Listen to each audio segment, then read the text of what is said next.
Assalamualaikum warahmatullahi wabarakatuh.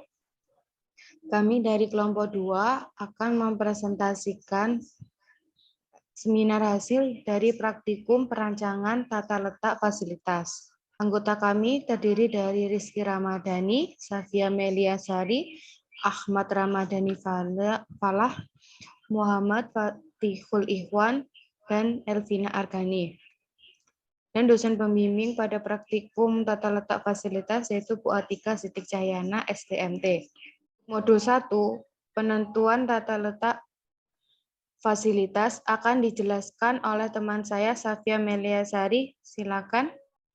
Tata letak fasilitas merupakan suatu ilmu atau teknik yang mempelajari tentang cara mempertimbangkan sebuah aspek dalam setiap penataan fasilitas untuk memudahkan alur produksi bisa berjalan dengan lancar.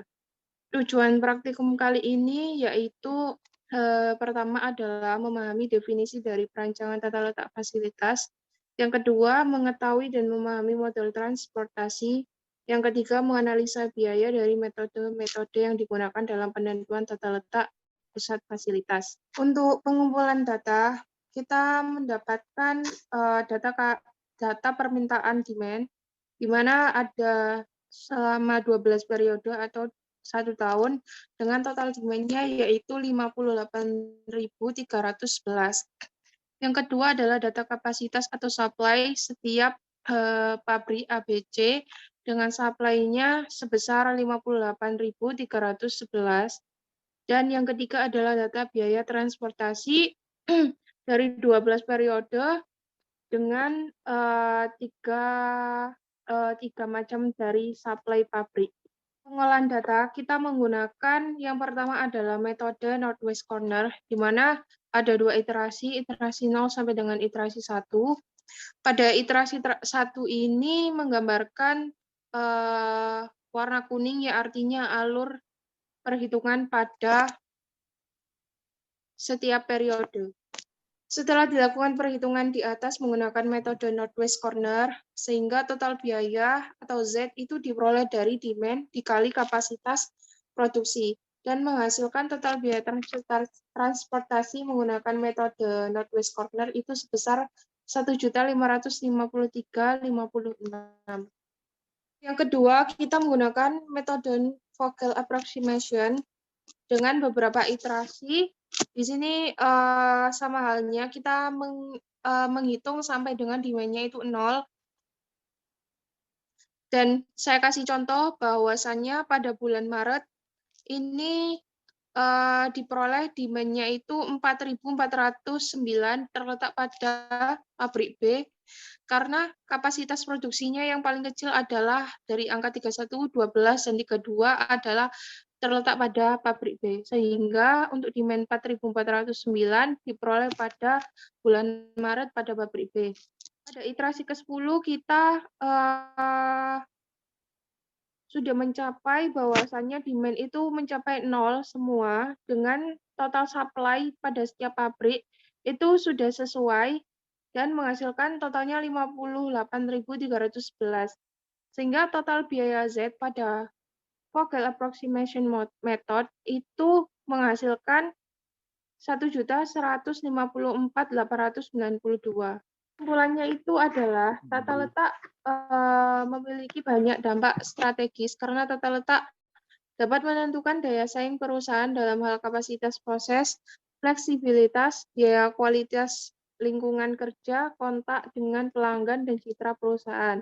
Kemudian metode transportasi itu digunakan untuk dapat mengatur distribusi dari sumber yang menyediakan produk tempat yang membutuhkan secara optimal.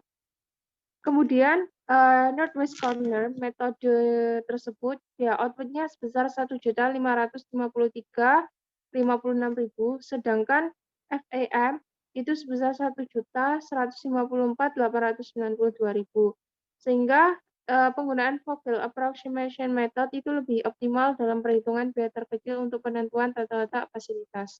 Untuk modul 2, penentuan aliran produk pada pembuatan kursi akan dijelaskan oleh teman saya, Dani. Modul 2 yang berjudul tentang penentuan aliran produk pada pembuatan kursi. Pendahuluannya yaitu di mana peta kerja adalah perubahan dan input bahan baku menjadi suatu output berupa produk jadi atau jasa yang diinginkan dan memerlukan berbagai macam dan tahapan proses manufakturnya. Untuk tujuan praktikum kali ini yaitu mahasiswa mengetahui tentang kegunaan peta proses operasi atau operasian proses card, dan mahasiswa mengetahui fungsi dari pembuatan presiden diagram, serta mahasiswa dapat mengetahui proses pembuatan kursi anak berdasarkan presiden diagram. Berikut ini adalah gambar desain kursi dari kelompok kami. Di sini awalnya gambarnya sandaran itu kurang menarik dan kita ubah menjadi gambar seperti ini dan berupa Cocomelon. Kita dapatkan pengumpulan datanya pada tabel 3.1 yaitu pateles komponen kursinya, di mana kaki kursi, dudukan, sandaran, penyangga sandaran, palang kaki itu terbuat dari kayu semua dan keterangannya itu dibuat, kita tidak ada yang beli. Untuk pengolahan datanya itu sendiri didapatkan kegiatan operasinya itu 12 dan waktunya 9,0386, untuk pemeriksaan jumlahnya 7, didapatkan waktunya 7, dan untuk kegiatan menunggu jumlahnya 1, untuk waktunya 20. Jadi jumlah total semua yaitu 20 dan waktunya 36,0386.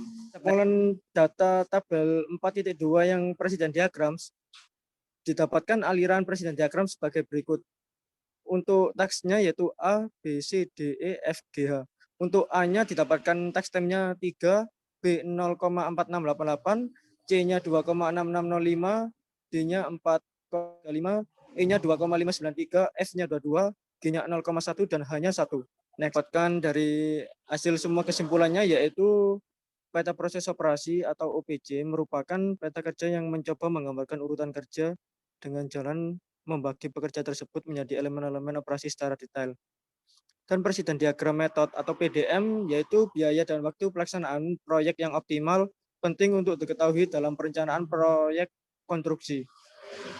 Dan aliran produksi menggunakan presiden diagram dan peta proses operasi didapatkan nilai sebagai berikut. Untuk departemen A-nya nilainya 3 menit, departemen B 0,4688 menit, departemen C 2,6605 menit, departemen D 4,35 menit, departemen E 2,593 menit, departemen F 22 menit, departemen G 0,5 menit, dan departemen H 1 menit. Untuk modul 3, penentuan kebutuhan mesin untuk perencanaan tata letak pabrik pada pembuatan kursi akan dijelaskan oleh teman saya, Rizky. Penetapan kapasitas produksi merupakan salah satu kunci dalam permasalahan pokok yang tidak hanya digunakan untuk merancang fasilitas produksi yang baru atau ekspansi fasilitas yang ada, namun juga dapat mengantisipasi periode operasi pendek yang menggunakan ukuran pabrik yang tidak dapat diubah begitu saja. Tujuan praktikum, mahasiswa dapat memahami tentang pentingnya tata letak dan pemindahan bahan, dan mahasiswa dapat menganalisa data pada hasil perhitungan jumlah produk, efisiensi produk, dan jumlah mesin. Dan mahasiswa dapat membuat dan menganalisa peta aliran proses.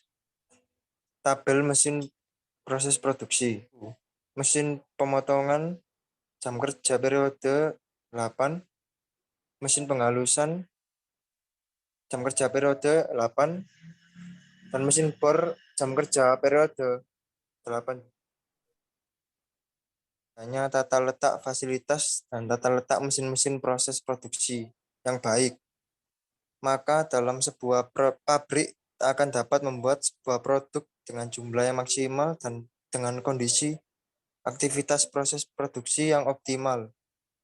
Dan jumlah produk yang dihasilkan oleh mesin bor sebesar 260 unit, oleh mesin penghalusan sebesar 266 unit, dan oleh mesin pemotongan sebesar 272 unit. Dan jumlah efisiensi mesin pemotongan, penghalusan, dan bor sebesar 0,89 atau 89%. Jumlah mesin pada mesin pemotongan, mesin penghalusan, dan mesin bor sebanyak 2 unit mesin. Dan hasil flow proses chart dapat dianalisa bahwa pada pembuatan kursi aktivitas yang dilakukan adalah pengukuran, pemotongan, penghalusan, perakitan, pengecatan, pemelituran, dan inspeksi. Seluruh aktivitas peta aliran proses diperoleh waktu total 36,0368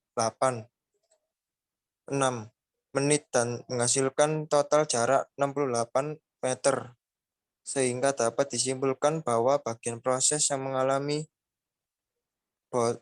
bottleneck adalah di bagian pengecatan, karena di proses itu harus menunggu kursi anak kering terlebih dahulu setelah melalui proses pengecatan, dan itu membuat aliran dari produk tersebut terhambat dan tidak bisa berjalan dengan lancar.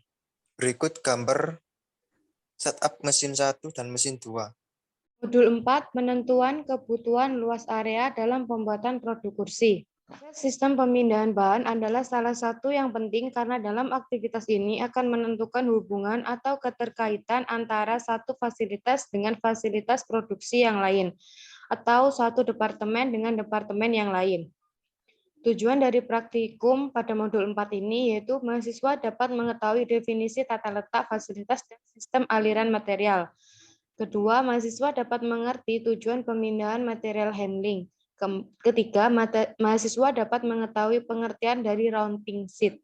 Keempat, mahasiswa dapat menganalisa data luas kerja area operator dan luas area produksi yang akan dibutuhkan di perusahaan. Berikut adalah pengumpulan data pada komponen kursi atau part list dari komponen kursi didapatkan sebagai berikut.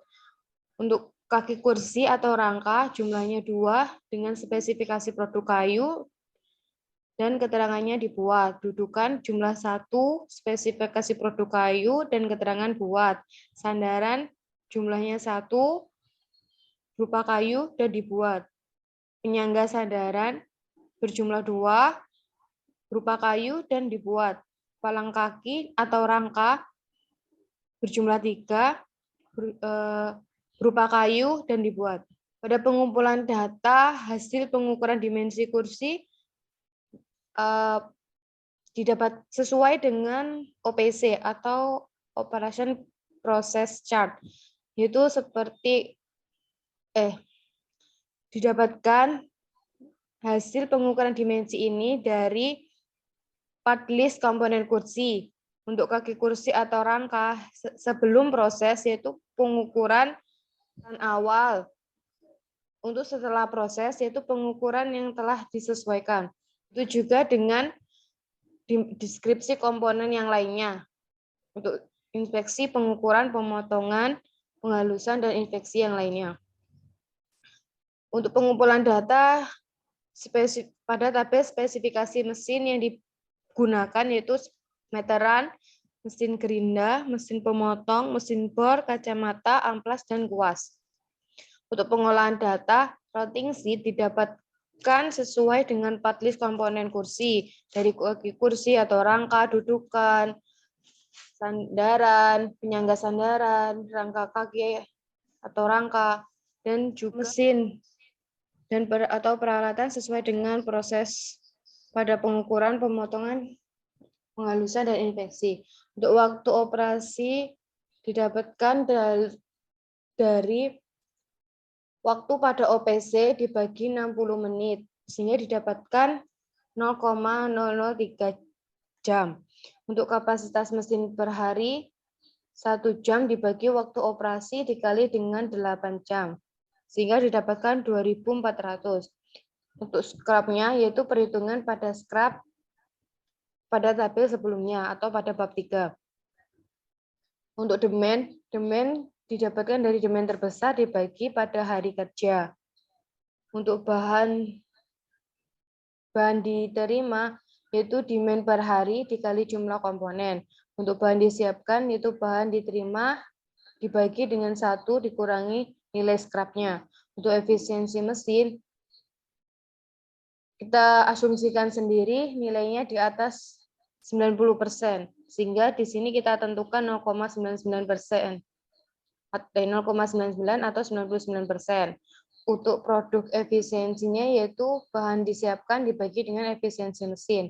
Untuk mesin teoritisnya, produk efisiensi dibagi dengan kapasitas mesin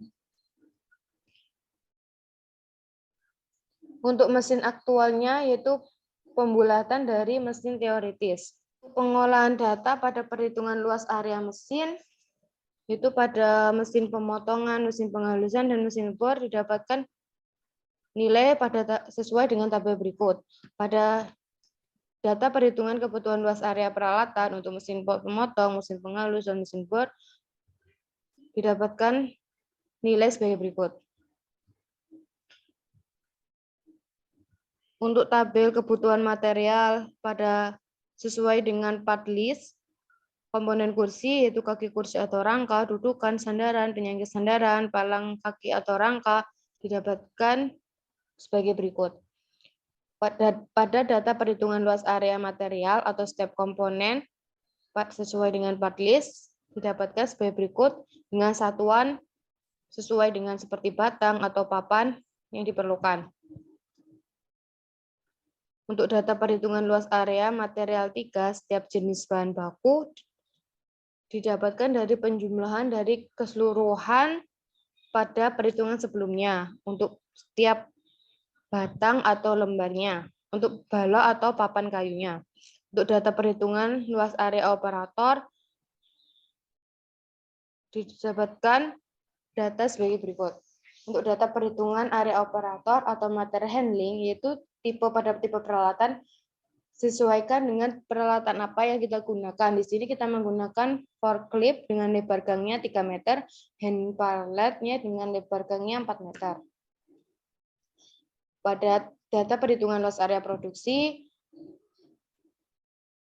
berikut ini adalah data yang didapatkan dari penjumlahan pada tabel sebelumnya, sehingga didapatkan data sebagai berikut. Untuk kesimpulan pada bab 4, yaitu pengurutan produksi atau rounding sheet merupakan tabulasi langkah-langkah yang mencakup dalam produksi komponen tertentu dan rincian yang perlu dari hal-hal yang berkaitan.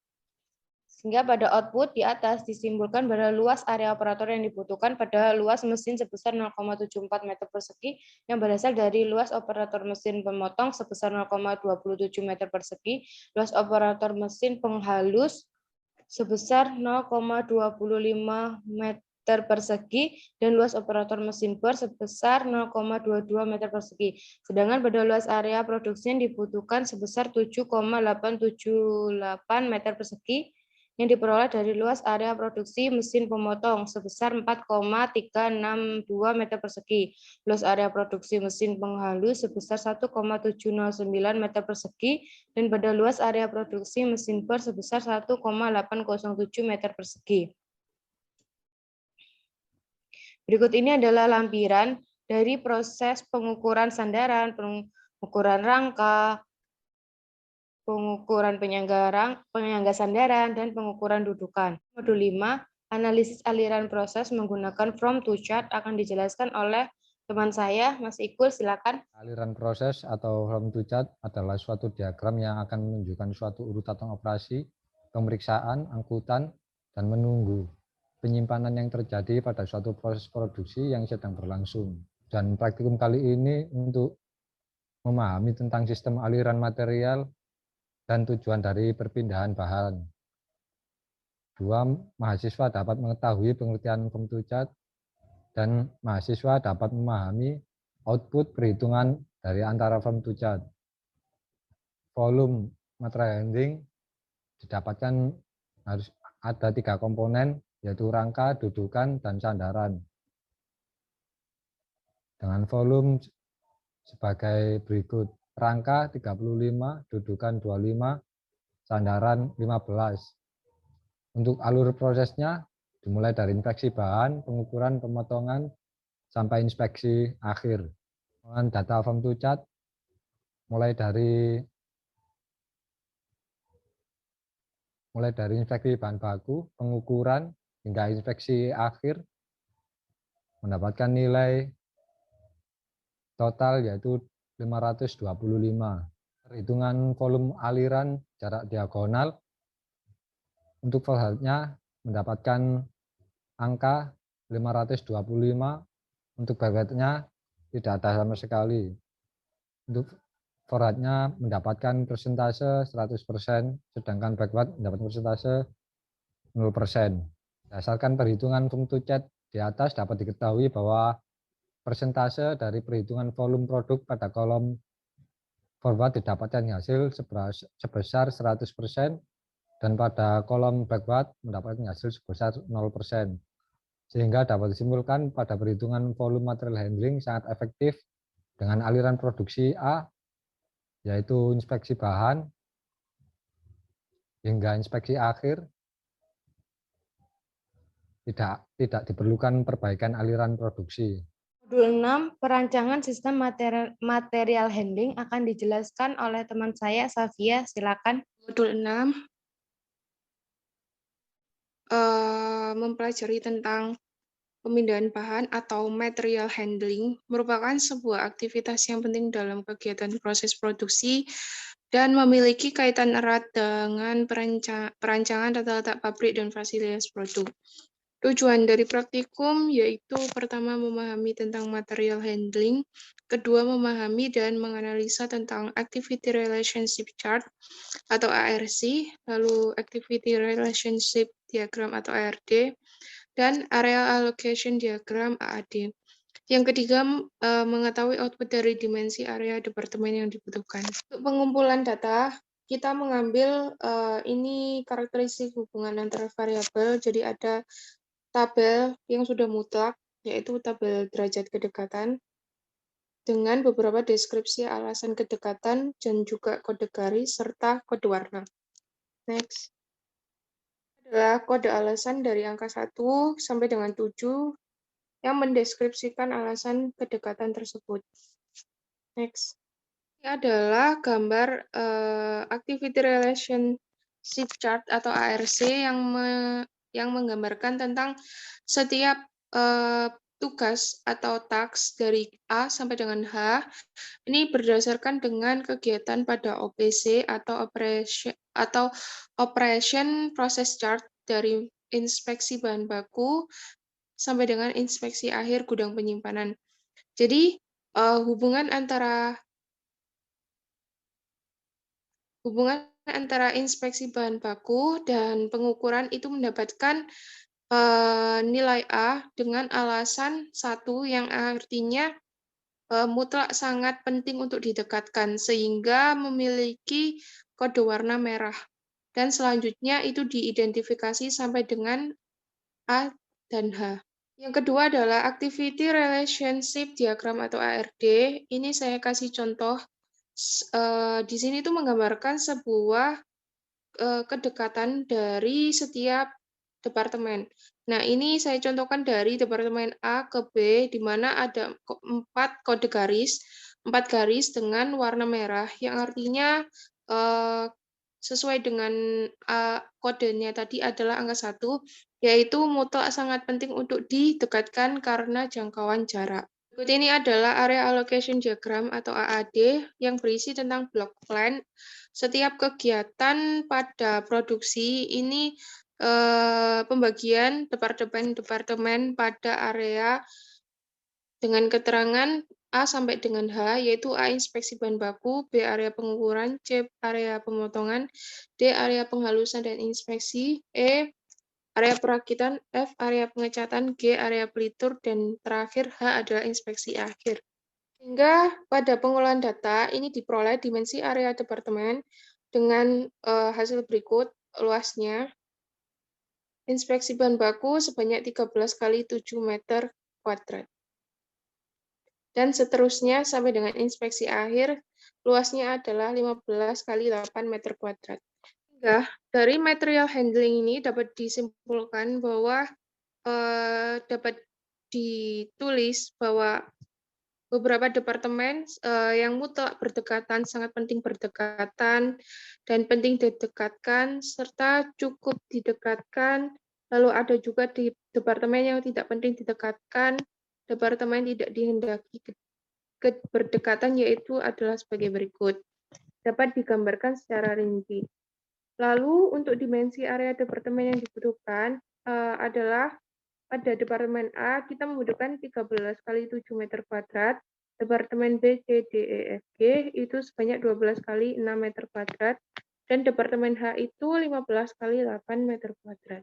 Berikut adalah lampiran pada kegiatan proses pengerjaan maket, di mana kita menggunakan aplikasi SketchUp. Ini adalah desain dari alokasi dana pada tata letak fasilitas dan pabrik. Di tengah itu adalah area produksi untuk pembuatan kursi anak TK, sedangkan di samping-sampingnya itu adalah komponen dari fasilitas yang kita sediakan dengan penamaan PT Tustar.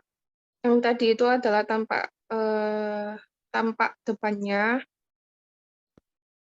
tampak depan dari atas lah. Ini adalah tampak depan dari saat kita masuk dari pintu pintu masuk dan juga pintu keluar.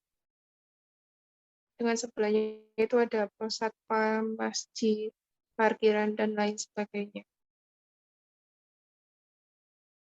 Sekian presentasi dari kelompok 2 tentang seminar hasil pada praktikum perencanaan tata letak fasilitas. Bila ada salah kata, mohon dimaafkan. Bila kurang jelas juga mohon dimaafkan. Wassalamualaikum warahmatullahi wabarakatuh.